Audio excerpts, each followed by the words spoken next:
Bueno, pues yo hoy estoy aquí para darle las gracias a mucha gente, porque es que me escribieron de todo el mundo, me llamaron para que estuviera tranquila y para que no me preocupara. Y ya te digo de medio mundo, porque por los nombres que tenían, tal Foro Coches, Media Vida, Mary Station.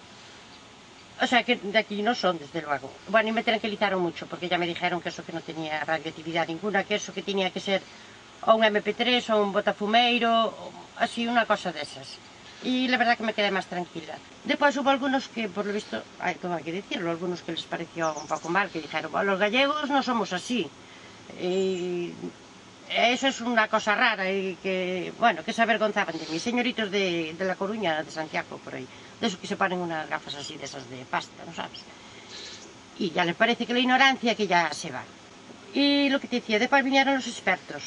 Y ya, bueno, entonces ya fue cuando me dijeron que tampoco era un botafumeiro, ni MP3, ni que era la cabeza de un robot. Pensándolo bien, tenía más pinta.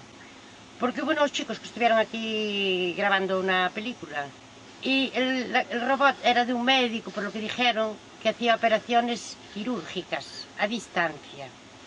Y se dejaron aquí la cabeza olvidada. Eso es lo que pasó. Y pues me dijeron que la película está a punto de acabarse. Creo que se llama, a ver, Maldito Bastardo. Te lo digo otra vez, Maldito Bastardo. Te lo digo así porque es como me decían ellos, Sucia. La Galicia está en el monte, carajo.